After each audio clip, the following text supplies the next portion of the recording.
खोजती हैं।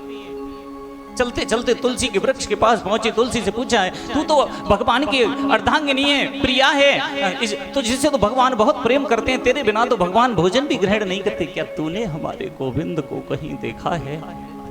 हवा का एक झोंका आया, तुलसी हिली, और तुलसी हिली तो मन में विचार आया कि मना कर रही है कि मैंने नहीं देखा।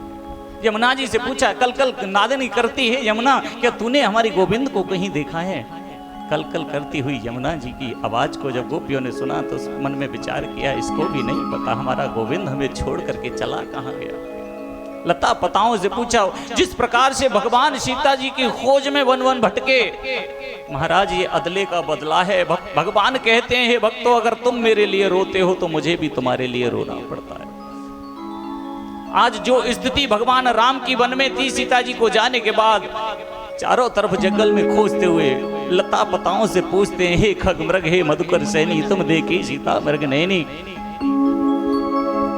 उसी प्रकार से आज गोविंद की याद में गोपियां तड़पती हैं, हे गोविंद आप कहां चले गए?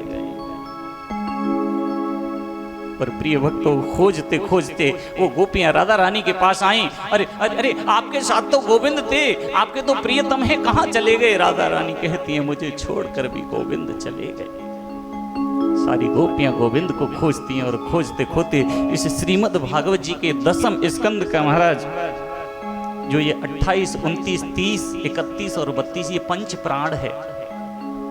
अगर इनको न कहा जाए, इनको न श्रवण किया जाए, इनको न पढ़ा जाए तो महाराज इस भागवत जी में प्राण है ही नहीं, ये पंच प्राण है।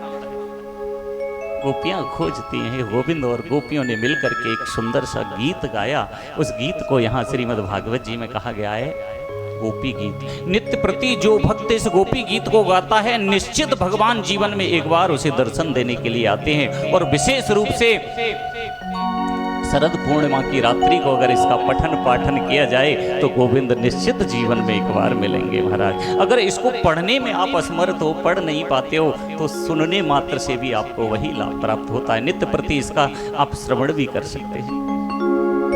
गोपियां कहती हैं, हे केशव